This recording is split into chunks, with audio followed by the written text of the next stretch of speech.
खेलवे के नहीं चले। तो वहां पर क्या देखा है, एक हिरण का पीछा करते करते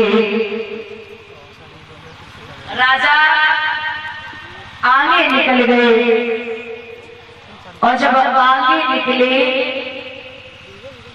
तो आगे जाए राजा की निगाह पड़ी एक गाय और एक बैल के जोड़े को, एक सूत्र हाथ में डंडा लिए हुए ऐसे मार रहा था मानो उनका कोई साथी न हो।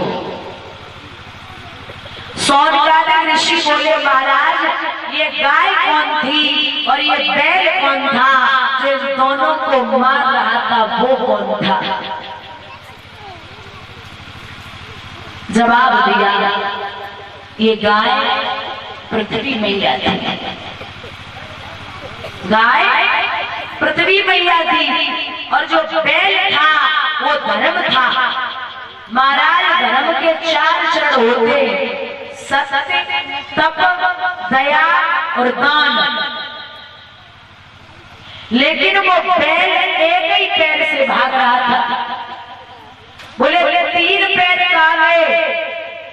तो कहा कि जब सतयुग था तब 4 थे, जब त्रेता युग आया तब 3 बचे, जब द्वापर आया तब 2 बचे, जब कलयुग ने अपना चरण दबा लिया तो सिर्फ 1 पैर बचा है। अब इन दोनों को जो मार रहा था वो कौन था? बोले वो कोई और नहीं, साक्षात कलयुग था। महाराज कलयुग जो है उनकी उम्र है कलयुग की 4,32,000। कलयुग की लिमिट है 4,32,000 और अभी कलयुग बीत चुका है 5,098 साल से कुछ ऊपर। प्रमाण मिलता है कि 5,098 साल की कुछ ऊपर बीत चुका है। और कलयुग के 4 चरणों में पहले चरण में इंसान की उम्र है 100 साल, दूसरे चरण में इंसान की उम्र है 50 साल और तीसरे चरण में इंसान की उम्र है 25 साल और चौथे चरण में इंसान की उम्र है 12.5 साल। बोलिए गोविंद भगवान की। जब घोर कलयुग आएगा, आज हम आप जानते हैं कि ये मेरा बेटा है, ये मेरा पिता है, ये मेरा भाई है, ये मेरी माँ है। जब घोर कलयुग आएगा तो हम और आपकी बुद्धि एक पशु के समान हो जाएगी, जहाँ पशुओं को पता नहीं कौन मेरा पिता और कौन मेरी माँ। जब घोर कलयुग आएगा तो एक दूसरे को लोग छोड़ेंगे नहीं।